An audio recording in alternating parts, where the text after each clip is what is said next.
Success shouldn't feel this exhausting. If you're winning on paper, but burning out behind the scenes, you aren't failing. You're stuck in a psychological bottleneck called a hurdle of stop. I've been there. On the outside, things look great, but I was secretly burning out, convinced I was just lucky and waiting to be exposed as a fraud. I realized I didn't have a business problem. I had a mindset block. Whether it's imposter syndrome, perfectionism, or fear or failure, these aren't just feelings. They are growth bottlenecks. Identify your specific hurdle and get one immediate action step to regain your momentum today. Go to tuepodcast.net/quiz. That's tuepodcast.net/quiz to take the 3-minute assessment and get your report now. This is an Undiscovered Legacy production. Hello, Skoop believers, and welcome to episode number 87 of the Undiscovered Entrepreneur, and it's me, Skoop, coming at you whatever device you happen to be listening on. Okay, so today we're talking to a very special guest. Her name is Sam. Sam is a time management coach that helps people manage their time to be able to have that little extra time that you need to be able to start a side hustle or some kind of entrepreneur adventure. So I have a really kind of soft spot for her because I have a lot of time management issues that I have to square away. So time management is really, really important there for me and could be for anybody else too. When Sam was just first getting started, she took the leap and offered free one-on-one coaching despite doubting anyone would ever say yes. But that first yes completely transformed her confidence and kickstarted her side hustle of time management coaching. We also go over a couple of hurdles that we talk about in my podcast. Perfectionism, we talk about imposter syndrome, and how much perfectionism is the enemy of progress. Sam encourages embracing B- work, putting content out there regularly, instead of aiming for that one special perfect thing, but never launching because it's never 100% perfect. And how much the feedback instead is the key to growth. So let's get right into it and listen to or watch Sam. Are you ready to unlock your entrepreneurial potential? Are you ready to break free from all the barriers holding you back? Then you've come to the right place. Welcome to the Undiscovered Entrepreneur, your first step in getting across the start line.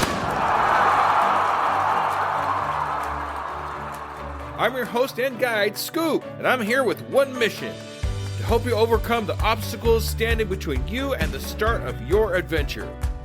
Whether you're dreaming of launching a startup, creating the next big app, or turning your passion into a thriving business, this podcast is your launch pad. Together we'll navigate the challenges, overcome hidden boundaries that stop us from starting, and learn how to overcome them with the help of others and experience them right along with you. So are you ready to take that crucial step to transform from aspiring to inspiring? Then let's get across that start line together, right here, right now, on the Undiscovered Entrepreneur.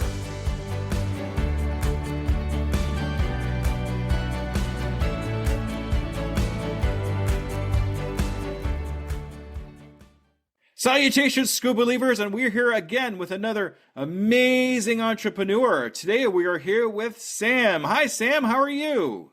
Hi, Jesse. I'm fine. Thank you. Great. Thank you so much for taking the time out of your day to be on the Undiscovered Entrepreneur, get across the start line. I really appreciate you. Thank you for inviting me. I'm really grateful. It's lovely to be here. All right. So I have one kind of semi-serious question to ask you, okay? Okay. Okay, here we go. Are you a Skoop believer? Definitely. All right. Thank you so much for being a Skoop believer, Sam. I really super appreciate you. All right. So what I'd like to do here at the very beginning is kind of get an idea of who you are and kind of what you do and how you actually got across the start line in your business. Okay. So my name's Sam Hall. I live in the UK. I have a side hustle helping other women find time to build a side hustle. So basically, I'm somebody who is very good at time management, and I help other women with time management so that if they want to start a side hustle, they can find time in their busy schedule to do so. Now, how did I get across the start line? I posted on Instagram offering free one-to-one coaching. I fell in love with life coaching during COVID. I joined a life coaching program myself, and I thought I've got a background in psychology and social work. So I suppose life coaching was a similar area. And I thought I would really like to see if I could do this because I'd learned so much as a student of life coaching. So I put on Instagram, would anybody want to do free one-to-one coaching with me? Thinking nobody would say yes. And somebody who lives in Australia volunteered to be a guinea pig. And I just thought, my God, somebody actually trusts in me to want to work with me. And I started doing it with her and with other people and sort of built my confidence from there and thought, actually, I'm not bad at this. So it was just somebody saying yes when I volunteered my services. That's awesome. It's always nice that somebody that actually will take a chance on you to be able to talk to you. And even if it's just to have a one-on-one conversation about what's going on in their life, we could still help them and point them in the direction where they want to go, where they want to be. But it's always to get that first yes. Definitely. And I think you just think it's never going to happen. And I was so surprised. And once one person had said yes, I think I felt more confident then to offer it to other areas. Like I advertised in the local supermarket, put a flyer up, just simple things like that, messaged groups of friends, WhatsApp groups that I belong to and see if anybody wanted some help with time management. So I think it helped grow my confidence working with when one person said yes, and I thought I can do this. It built my confidence to offer it to other people. It's fantastic, too, that you actually took that step across the start line and put yourself out there to say, hey, I'm here to help whoever wants help. And a lot of people find that really intimidating to actually put their name out there and say, hey, who needs some help out there to see what's going to happen? Yeah, and I think it's hard when when people have seen you in a certain role sometimes. Like I have a job as a social worker when I'm not doing my side hustle and people see you in a certain way. And then when you're trying to offer something else, but people can, be really kind and interested when you're trying to do something. And I've got some really good feedback from people, say friends who live locally or people. So a woman who lives in my village just stopped me in the street and said, I signed up for your freebie and I found it really helpful. So sometimes people are quietly watching you and you don't realize that they're getting benefit from what you're putting out. So posts you might be putting out on Instagram or Facebook, not everybody's really vocal, but they can still be getting benefit from what you're putting out and finding value in your content, I think. I'm hoping that's what's really going on with my podcast too. People listen to us, people listen to Sam and realize that she has something to offer or something that she just happened to say that really triggers something in their head. That's really what my goal is with this podcast, is to help other people, whether I know about it or not. Yeah. So that's amazing. Tell me a little bit more about the time management thing. When did you realize you were really good at time management? I think I've always been somebody who's been on time for appointments and been organized. It's just something that's come naturally to me in my job as a social worker. I've just been good at planning. And I just think how you live the minutes and hours is how you live your life, really, isn't it? So I've become more interested in it and read a lot of books about time management. So I think it's just something that came naturally to me and I was good at. And I think sometimes when you're good at something and things come easy, you just expect everybody else to know how to do it. But not everybody has different talents and skills. And so I've realized that things that I think are really obvious, other people don't necessarily do. So being able to share my knowledge with people, I think others have found really helpful. Sounds like time management and your experiences have really turned into your zone of genius and what you could really talk about and be a part of. Mm-hmm.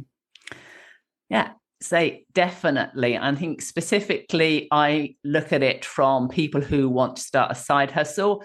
I focus specifically on women. I think that even in a supposedly equal society, maybe women still feel more responsible for the household and the kids and things like that.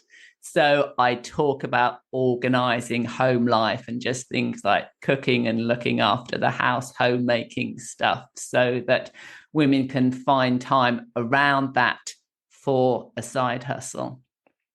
When I first, let's see, you wouldn't even recognize me 3 years ago from what I'm doing now, but back then, I had a really serious problem with time management. I was that guy that was fashionably late a half an hour. I was never on time for anything. I always forgot stuff. And now I have to, especially what I'm doing now, because I have 2 full-time jobs on top of podcasting, on top of coaching, on top of editing for another podcast. My time management has to be almost perfect now to be able to accomplish those things I accomplish. So the thing that really sets the time management thing for me was setting boundaries for myself. So what do you think about setting boundaries for yourself in time management? How does that come across?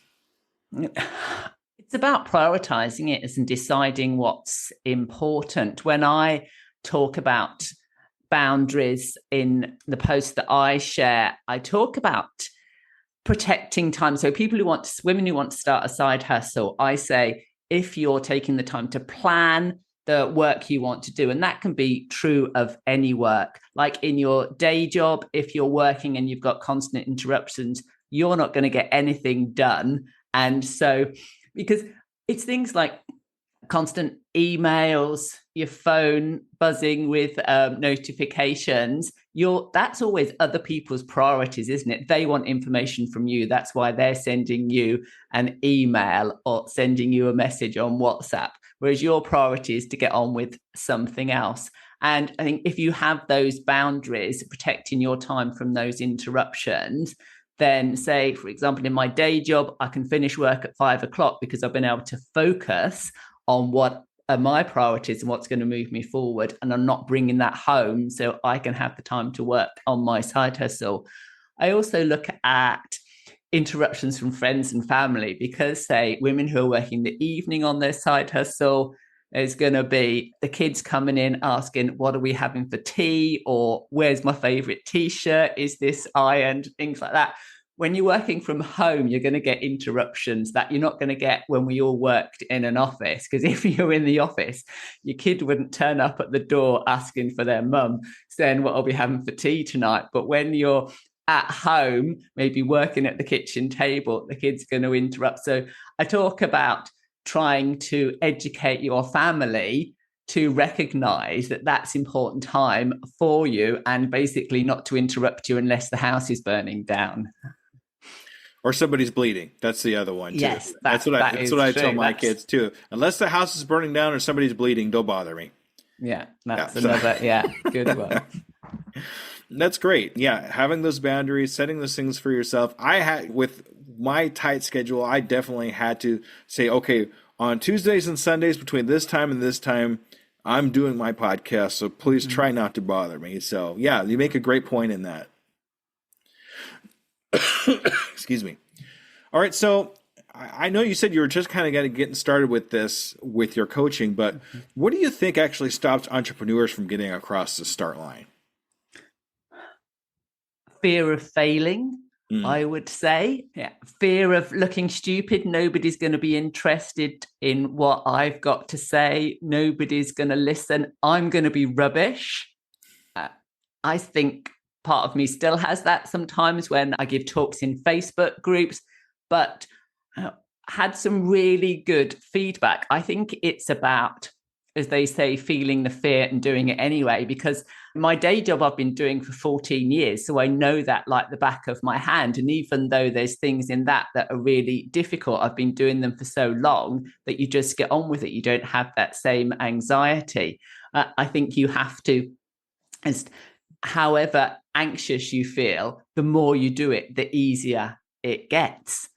for me. So I still have my stomach in knots when, particularly on a Facebook group talk, and you never know how many people are going to come on, but everybody has been so open to what I've got to say. I've found that I can help them. That's built my confidence, I think, because sometimes you're like, who am I to talk to these people about time management? What do I know that they don't know? Actually, I think the more you do it, you realize maybe you, in the area that you've chosen it because you think you have that knowledge to share with other people. And I've found that once I get into conversations with people, then I really can help them and answer their questions. I think I'm afraid of not knowing the answer. And sometimes it's okay not to know the answer to a question, but as I say, just getting that positive feedback has been really good and helped me get over that initial anxiety of how am I going to be and am I going to look stupid? So a lot of what you've talked about really kind of goes into one of my 4 pillars, which is imposter syndrome. Mm. So when I hear the words, who am I to, and am I good enough, or things like that, that almost red flags me into imposter syndrome. And that is one of my main pillars. We really have to be able to understand that not everybody knows exactly what you know. Right. So you are gonna be the speaking board for what you are trying to accomplish and what your positivity will say to these other people. Sometimes they might know what you already know, but that's okay. That's just reinforcing them on saying, hey, I know this. She knows this too. We have a common ground. That's great. That's actually a positive thing. But what if it's something that you don't know, but they do? But that's a great thing too, because now you could add that to your bookcase of new information. They're not going to look down on you because you don't know it. That's what a lot of people are afraid of. They're going to look down on me because I don't know this. Is this common knowledge? Right? But now that you know that common knowledge, now you can give it to people who don't know those particular things. So, and having that repetitive work makes you more and more confident as you go along. Yeah, it's not going to be the same every time, but as you go along, you're going to realize, just like your regular job, just like you were saying earlier, the more to do it, the more confident you're going to be, the more of an expert you're going to be, and the more, what's the word now? My brain stopped. Sorry. That happens sometimes. Yay, editing. The more of an expert you're going to be in that particular thing that you're doing, you become the more efficient, right? Definitely. So, and fear, I look at fear a little bit differently than most. I look at fear as a guide, right? I use fear as I have to go do that thing because I'm scared of it, right? I don't know if anybody else does that, but when I'm scared of something, that's something in the back of my head saying, hey, you're scared of it. That means you need to go do it. Because a lot of times on the other side of that fear is greatness. Yeah. And I think it's understanding our brains. In terms of my understanding of life coaching, it's your higher brain is like, this is really good for me. This is going to move me forward. This is what I want to do. I want to talk to these people. I want to build my side hustle. But in the moment, like, my primitive brain is like, oh no, this is too difficult. This is too hard. And it's like having an understanding of why you're feeling like this, but knowing you say your higher brain knows this is going to benefit you in the end. It's like going to the dentist, isn't it? I don't really want to be at the dentist. I knew it was a good idea to come and have a checkup, and now I'm here. I know it could be painful and turn out I have to have a fill-in or something, but it's your higher brain knows this is the right thing to do, and but in the moment, say your primitive brain is telling you, I just want to walk out the door and go the other way. I don't want to click that link to join that Facebook group or that podcast. So I think it's just understanding how your brain works for me, and that's how, when I was in the life coaching program, it really helped me understand that and what to expect from doing new things. We got to train our brains into thinking that instead of having this anxiety or this grr feeling, and turn it into something positive. So instead of being fear, it could be excitement, or it can be something that you're really looking forward to, because all that information comes from the same part of our brain as anxiety. Yeah. It's the same section. I know this gets kind of weird, but I'm not a technical guy. This is just stuff I've read. But the same place in our brain that anxiety lives is the same place where excitement lives in our brains. So if we can make that switch and just change the wording from anxiety to excitement, that will transform us into some bigger and better things, because we'll be a lot less afraid of it and be more apt to want to go do the thing that we fear. Yeah. Yeah, I use some mantras. I do some stuff about procrastination and get comfortable with feeling uncomfortable, and things like sayings I got on a sheet that I use and tell myself when I'm feeling like that, sort of some little like therapy things to counsel myself with when I'm feeling that fear. Do you have one of them handy, or one that you could see there? Maybe you could tell us about? Oh, I don't know whether I've got it here. It's a procrastination sheet that I did as a freebie. So, progress feels uncomfortable. And if you are constantly doing only what you feel like doing, you are not going to be moving forward. And then, to be able to do something well, you need to be prepared to do it badly lots of times. This was just a freebie that I had about procrastination because it was something, and I sort of talk about the brain in that and those little sayings and have some practical tips for helping people. But when you're talking about time management, see, sometimes it's not about having the time, it's facing that fear and doing it anyway, because people are procrastinating the task. So actually the task doesn't take that long to do. It's not about fitting it into your day, it's tackling it in the first place. So one of the things that I talk about as part of time management is this procrastination and feeling the fear and then doing it anyway. So do you feel there's a common ground between procrastination and perfection?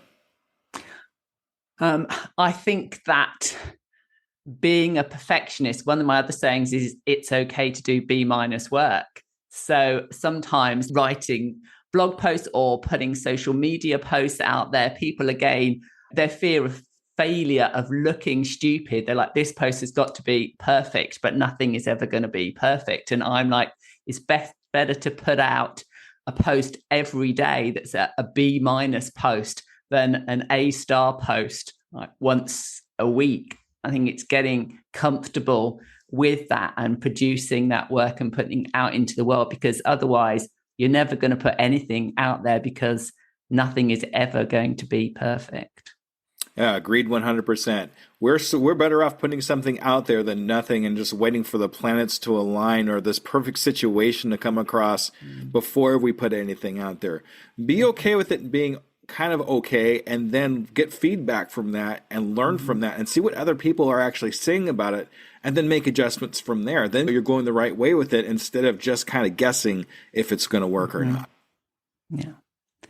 And you can just improve on it in the future. If you're putting social media posts out, you're always repeating your message anyway out there. So you put something out there, and then when your skills and knowledge are better, as you say, and you've had feedback, you just change it and improve it as you go along. And that's just about progressing, isn't it? Developing as a person, whether it's for me with women in their side hustle or any business or any new skill that you're doing. Exactly. And it's just like before, as we get more comfortable with putting it out there, it just gets better because we're doing it in a repetitive state. Yep. All right. So when we talked about what you thought were stopping new entrepreneurs from getting across the start line, is that something that was happening to you too when you were getting across the start line? Was that something similar? I'm trying to remember about feeling the fear and being an imposter. I think I was more, it's never going to happen. And looking at other people and thinking they can do it, but it's not going to happen for me. It's just going to be a dream and always stay a dream. And I think sometimes I probably think that in my head now, but I think it's just about keep trying to move forward. But sometimes I think it's about that doubt that you're ever going to be able to succeed. That's been something for me. And I think you have to take the the big view. Like, you can have a really good day. I get new followers or people on my email list, and I feel really positive, and you get those dopamine hits of, yes, I can do this, I'm really successful. And then I put a reel out on Instagram and it gets hardly any views. And so I feel that I've got this roller coaster of, yes, I can do it, no, I can't do it. And it's based on a single event or one day, rather than looking at how far have I come this month, these 6 months, this year. You have to look at the big picture sometimes, rather than let every single little event sway you. And that's it, I'm giving up today because my reel only got 50 views on Instagram. Yeah, I go through that a lot too. Because one will do really good, I'll get like 1,000 views, something like that, and then the next one I get 20. Like, how does that even work? I don't understand I'm still trying to figure that out. But the thing that really strikes me and everything that you just said, Sam, was we really, it's comparison, and we were comparing ourselves to other people's entrepreneurial adventures, people that are bigger than us, have already taken the journey, and they were like, we're never going to get there if we're going to compare ourselves to them because they've already been on the journey for 10 years. How are you going to catch up to them? So instead of comparing ourselves to these other people, we compare ourselves to ourselves. We compare ourselves to a week ago. We compare ourselves to a month ago. So we could see the journey and we could see forward from it as well, too. I'm gone this far from here to there. Now I could do something different to go from there to wherever it is that I want to go. So comparison is the killer of joy. It's really comparing ourselves to other people does not work. Now, it's okay to idolize them. Right? It's okay to have them as maybe a virtual mentor, but to do exactly the same thing that they're trying to accomplish, it just doesn't quite work out that way. Yeah. As you say, I think you can learn from others, but not, your journey is never going to be the same as then, as you say, and you're comparing yourself to your first year of business to somebody else's 10th year of business. So you're never gonna, as you say, catch up with them. And yeah, I think, as you say, it's just about looking at your own journey and where have you come from. Look back at what you've done and what you've achieved. It's like they say in the horse on the race, putting those blinkers on, you stay in your lane. Don't keep looking to each side and see what everybody else is doing. Focus on what you're doing. Because I think also you can spend so much time, look at it from a time management perspective. I can waste time on Instagram looking at what other people are doing rather than creating my own content and putting it out there, which is what's going to move me forward. Just scrolling other people's content and thinking, oh, look, they got 2,000 views on their reel and I only got 50 is not going to move me forward unless I'm trying to learn how, unless they are teaching me how they got that and I can learn from them. But just looking at it and feeling envy is not going to help me move forward. 100%, absolutely. All right. So we talk about pitfalls a lot and what we've come across as far as challenges that we've had in our business. But do you have an actual pitfall or problem that you're actually proud of? I'm glad this pitfall happened because it pushed me along to do this. Has anything like that ever happened to you? That's a hard one.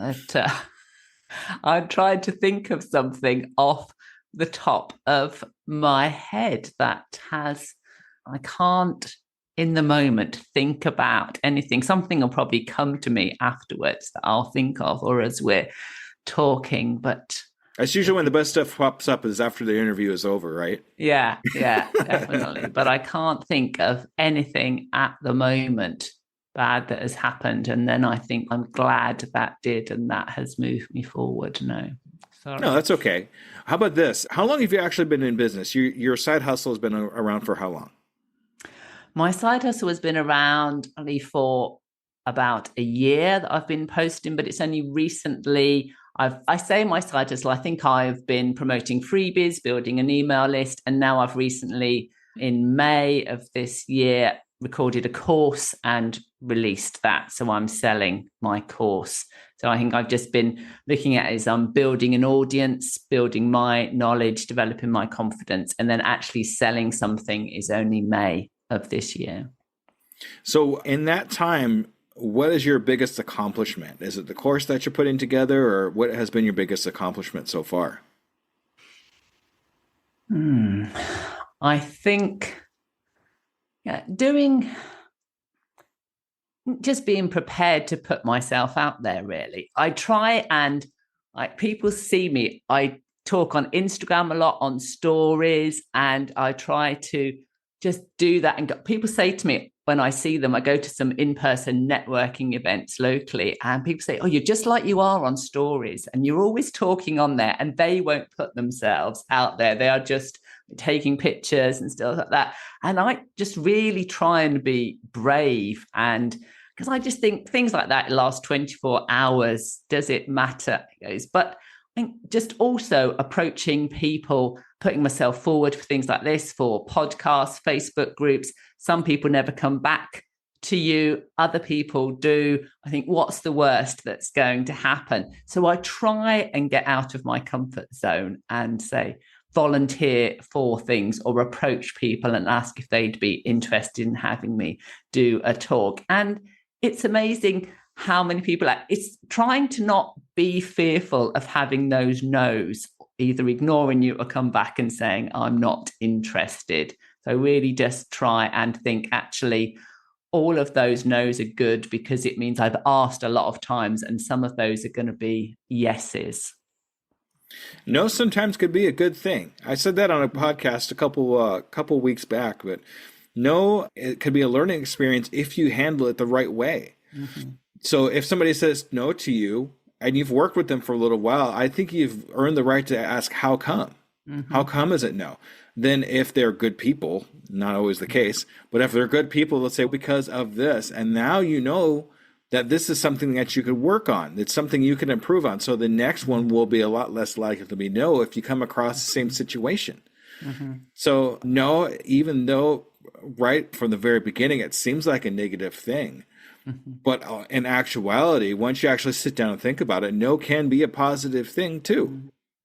Yeah, I suppose that's about getting constructive feedback, isn't it, Raz? Because if everybody says yes or is nice to you about what you're putting out, but actually they don't want to tell you no and that it's not very good, that is not going to help, is it? It's like being at school and the teacher giving you good marks is really your rubbish because you're never going to pass the exam. So you need to have that feedback to help you improve.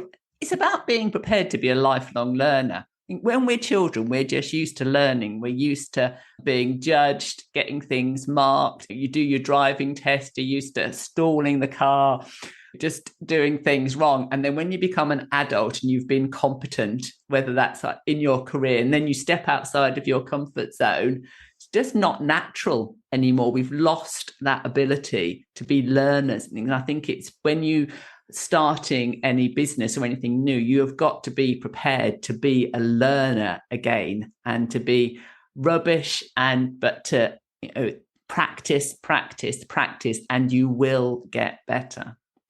Yeah, I call those ugly babies. Ugly babies. Ugly babies. Because when you first start something out, it's terrible. It's going to be terrible because you've never done anything for, so it's ugly, right? I don't know. I heard that somewhere. But yeah, what's funny is when I get some feedback, when I ask a friend or a relative, hey, what do you think of this? I always get that's great. That's not what I want to hear.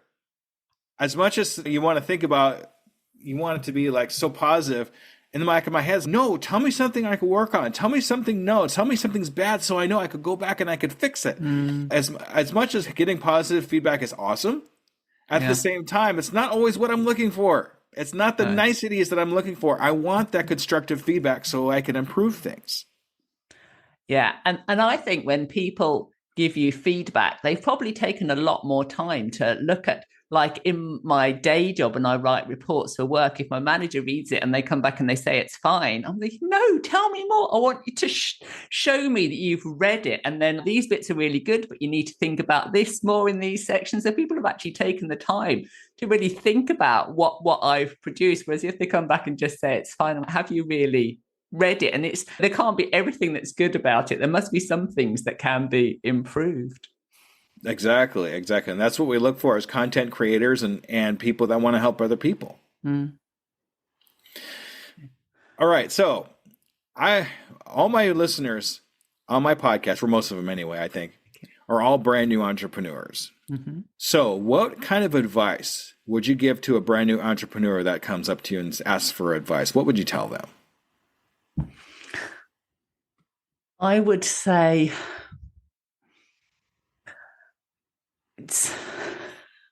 I suppose just start. So don't spend too much time thinking about it. Just make a start, because it's procrastination and trying to be perfect. Just actually do something, put something out there, get some content out into the world, because you can always change it. If you've got one focus, and like people talk about niching down, you have to be more specific, and people are worried about choosing the wrong area. But I think you can always change that, but just start, because you'll always wish I wish I'd started my side hustle 10. I'm in my mid 50s. So I'm like, I wish I'd done this 10, 15, 20 years ago, but I'm here now. So I think it's just start. And in lots of things, I think we've talked about, just be prepared to be a learner and be open to learning and be open to being rubbish. As you said, what's it, being an ugly baby? Yes. Or putting out ugly babies. Just, be prepared for that. And there is so much information out there nowadays. I always tell people, and people procrastinate and say, oh, well, I don't know how to do this, and I don't know how to have an email service provider, and I don't know how to make reels. And I'm like, we've got YouTube, we've got Google, we've got ChatGPT now.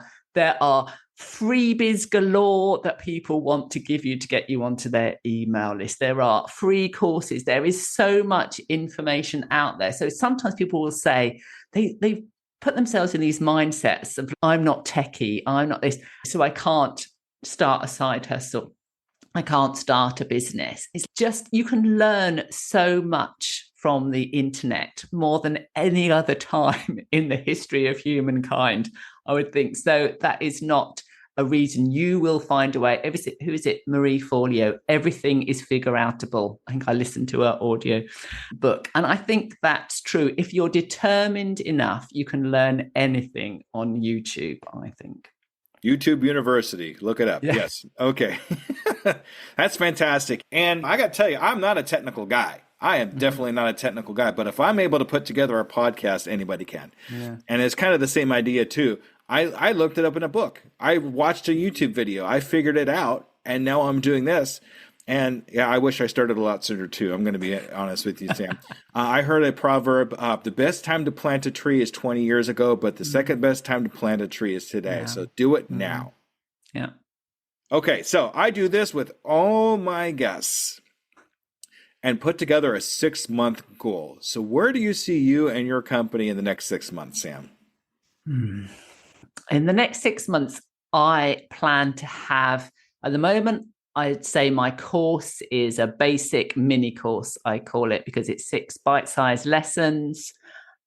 So I plan to develop a much longer and more in-depth course and sell that. So I suppose at the moment, I've got what people would call my low ticket offer, and I plan to develop a high ticket offer and sell that, so that people can start with my basic course and see if they like it, and then they could go on to the high ticket course. So that's my plan for the next 6 months, to develop that high ticket course.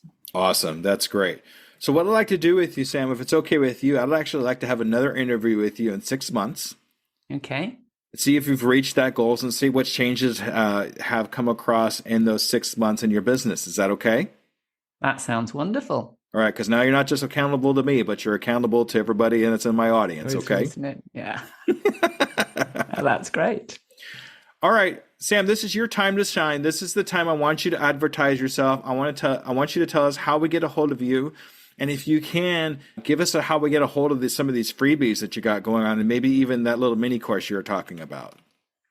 Okay, so I mainly hang out on Instagram. That is my favorite social media platform. So I'm Time Coach Sam on Instagram. I have a website, timecoachsam.com.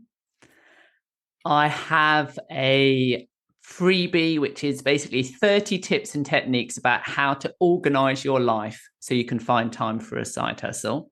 So you can get that just on my website. There's a link in my profile from Instagram.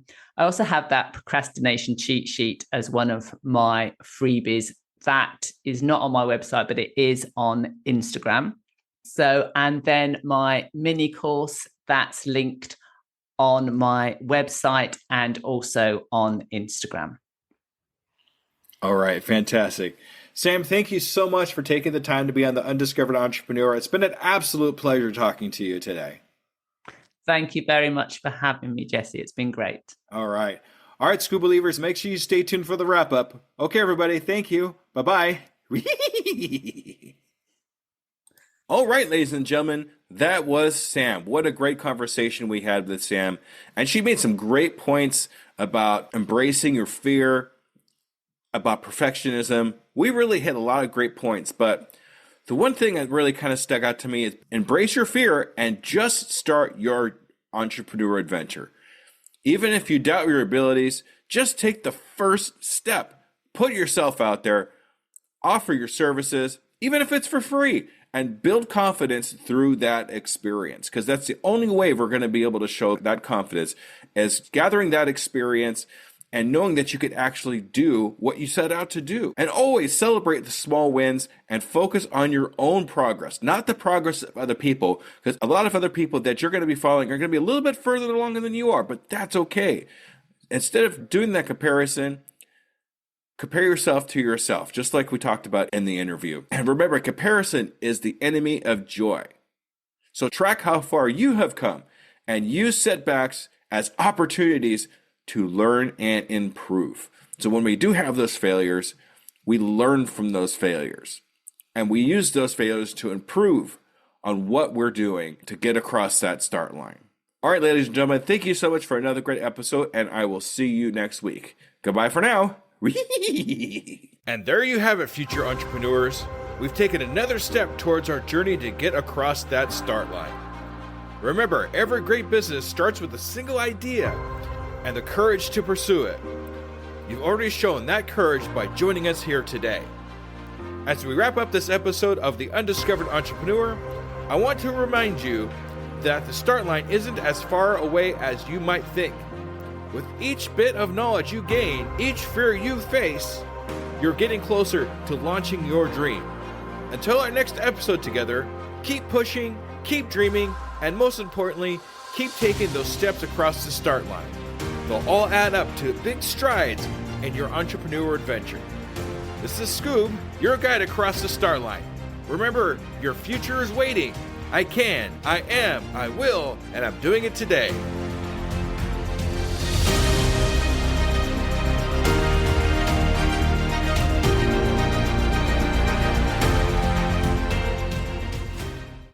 Hello, Skoop believers. Let me ask you a real quick question. How many cups of coffee have you had today? 3, 5, 7? And let me guess, you've got a Red Bull in the other hand just in case, right? Yeah, I see you. Now here's the truth bomb nobody wants to hear. You're not building a business. You're building a caffeine dependency. Listen, I get it. When you're grinding 12, 14, 16-hour days, you're building something from nothing. When you've got payroll to meet, investors to impress, and visions that won't wait. You need fuel. But what if I told you that the fuel that you're using is actually slowing you down? What if the very thing that you think is keeping you sharp is actually making you dull? Enter Rise Coffee. This isn't your grandma's mushroom tea. This isn't some hippie wellness trend. This is science meets performance. And here's what makes Rise different. Less than half the caffeine of a regular cup of coffee. But here's the kicker. You won't miss it. 6 organic powerhouse mushrooms, including cordyceps, what Olympic athletes use, and lion's mane, what Silicon Valley biohackers swear by. Sustained energy that doesn't spike and crash. We're talking smooth, clean power from morning to moonlight. Crystal clear focus without the jitters. Imagine closing the deal with calm, confident mind instead of the caffeine chaos. Gut health and immune support, because what's the point of building an empire if you're too sick to enjoy it. So here's the challenge to you. Stop borrowing energy from tomorrow. Stop running on fumes and call it a hustle. Stop wearing your caffeine addiction like a badge of honor. Real entrepreneurs optimize, real entrepreneurs adapt, real entrepreneurs win. You can't win if you're crashing at 2 p.m. while your competition is just getting started. Break the cycle. Head to risesuperfoods.com right now and use code PODNA15 for 50% off your first order. That's PODNA15 for 15% off. Try it for 30 days. If you don't feel the difference, if you don't feel sharper, calmer, more focused, more alive, then go back to your 6-a-day cup habit. But I'm telling you, we won't, because once you feel what real energy feels like, you'll never go back. Ditch the addiction, fuel your empire, and rise up. Rise Coffee, energy that builds, not burns.